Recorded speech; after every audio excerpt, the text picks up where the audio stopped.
जिन्हें नाज है हिंद पर वो कहाँ है, कहाँ है। मोहम्मद रफी के एक गीत ने कर दिया था देश की हकीकत को बयां। ये मसली हुई अध खिली जर्द कलियां। इस गीत को लिखा था क्रांतिकारी शायर साहिर लुधियानवी ने, जिसमें उन्होंने आजादी के दौर के बाद के हिंदुस्तान और उस दौर के हुक्मरानों को आईना दिखाया था। कहाँ है, कहाँ है, कहाँ है, और उन्हें सामने आने की चुनौती दी थी। इस गीत को महान फिल्मकार गुरुदत्त ने अपनी अमर फिल्म प्यासा में शामिल की थी।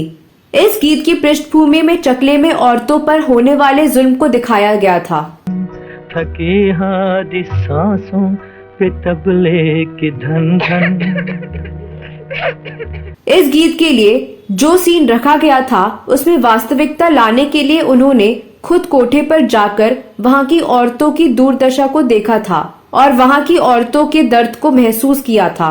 गुरुदत्त ने सीन में वास्तविकता लाने के लिए इस सिचुएशन के लिए लिखे गए साहिर लुधियानवी के गीत को मोहम्मद रफी से कैसे गवाया और उस गीत को कैसे रिकॉर्ड किया, इसकी बहुत ही दिलचस्प कहानी है, जिसे जानकर आप गुरुदत्त की कल्पनाशीलता और मोहम्मद रफी की बहुमुखी प्रतिभा के कायल हो जाएंगे।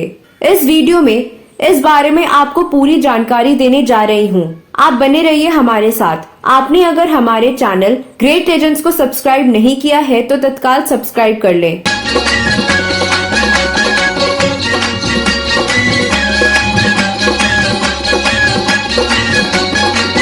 नमस्कार दोस्तों, मैं साची और आप देख रहे हैं फिल्मों, गीतों और फिल्मी हस्तियों पर आधारित अपना पसंदीदा चैनल ग्रेट लेजेंड्स। दोस्तों, गुरुदत्त की सिनेमा की समझ बेमिसाल थी। वह समय से काफी आगे की सोच रखने वाले फिल्मकार थे।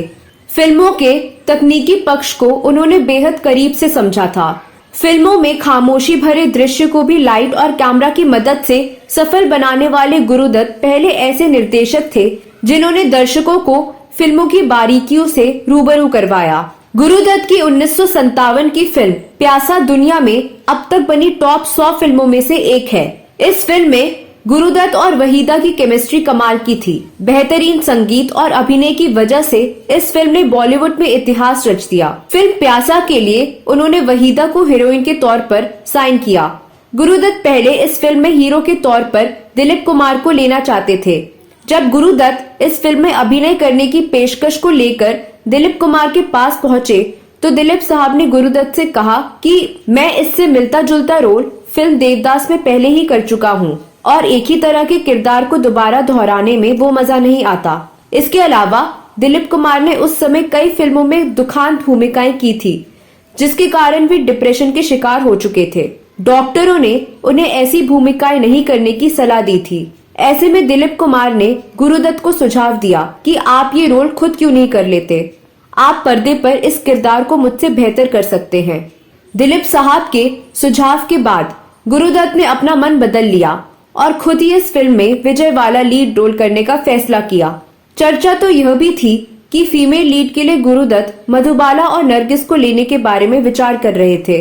तकनीकी पक्ष के अलावा एक फिल्मकार के तौर पर भी गुरुदत्त को अपनी सामाजिक जिम्मेदारियों को एहसास था।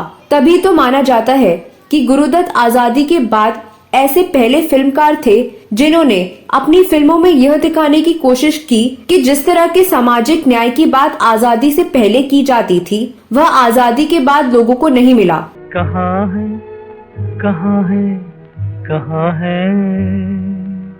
यही वजह है कि उनकी अधिकांश फिल्मों का नायक त्रासदी का शिकार दिखता है। गुरुदत्त कितने संवेदनशील फिल्मकार थे, इस बात का अंदाजा आपको इस छोटी सी घटना से लगेगा। प्यासा की शुरुआती दिनों में यह फैसला लिया गया था कि फिल्म की कहानी कोठे पर आधारित होगी और गुरुदत्त ने फिल्म के पटकथा लेखक अबरार अलवी से साफ कह दिया था कि इस बारे में भरपूर रिसर्च की जाए। कई कहानियों को पढ़ने और तमाम जानकारी लेने के बाद अबरार अलवी जी ने उनसे कहा कि अगर किसी कोठे पर जाकर जानकारी जुटाई जाए तो कहानी में वास्तविकता आ जाएगी। अबरार अलवी की बात गुरुदत्त साहब को जम गई, लेकिन बस एक दिक्कत थी कि गुरुदत्त और अबरार अलवी कभी किसी कोठे पर नहीं गए थे।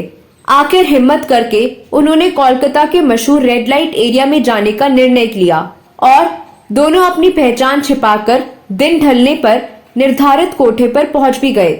वहां नाच गाने की महफिल जमने ही वाली थी। दोनों एक कोने में बैठ गए और बारीकी से हर चीज का मुआयना करने लगे। थोड़ी ही देर में एक खूबसूरत तवायफ भी आ गई और नाच गाने का दौर शुरू हो गया।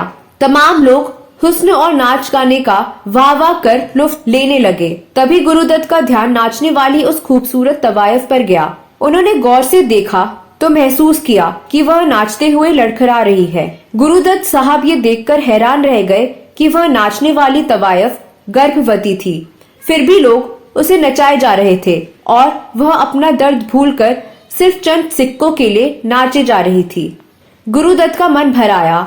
उन्होंने अपने दोस्त अबरार अलवी से कहा, चलो यहाँ से, और नोटों की एक मोटी गड्डी जिसमें कम से कम 1000 रुपए होंगे उसे वहां रखकर बाहर निकल आए। इस घटना के बाद गुरुदत्त ने कहा कि मुझे साहिर के गाने के चकले का सीन मिल गया और वह गाना था, जिन्हें नाज है हिंद पर वो कहाँ है। गुरुदत्त ने तय किया कि वह साहिर लुधियानवी के इस नज्म को अपनी फिल्म में इस सिचुएशन पर इस्तेमाल करेंगे। उन्होंने इस गाने की रिकॉर्डिंग की तारीख तय कर दी और रिहर्सल के लिए तय समय पर मोहम्मद रफी उनके यहाँ पहुंच गए, लेकिन संगीतकार एस डी बर्मन का कहीं पता नहीं था। गुरुदत्त ने बिना समय गवाए रफी साहब से कहा, आप संगीत के बादशाह हैं, आप क्यों नहीं बिना संगीत के इस नज्म को गुनगुना देते। रफी साहब ने थोड़ी देर सोचा और उस नज्म को अपनी सुरीली आवाज में गाने लगे। गुरुदत्त ने उसे अपनी निजी टेप रिकॉर्डर पर रिकॉर्ड कर लिया। स्टूडियो में रिकॉर्ड न होने की वजह से उसकी गुणवत्ता जरूर खराब हुई, लेकिन सीन में वास्तविकता आ गई और उन्होंने हूबहू अपनी फिल्म प्यासा में इसका इस्तेमाल किया। उन्होंने इस गाने को भी रेड लाइट एरिया के माहौल में फिल्माकर उसे गर्भवती तवायफ का दर्द सिनेमा के पर्दे पर उड़ेल कर रख दिया। ये ढल के बदन और ये बीमार चेहरे। आपने अगर इस फिल्म को नहीं भी देखा हो तो भी अगर इस गाने को सुनेंगे तो आप भी उस दर्द को महसूस कर सकेंगे। जिन्हें नाज है हिंद पर वो कहाँ है, कहाँ है, कहाँ है। कहते हैं कि फिल्म प्यासा में गुरुदत्त के निभाए किरदार विजय को देखकर दिलीप कुमार को तमाम उम्र इस फिल्म को छोड़ देने का अफसोस रहा।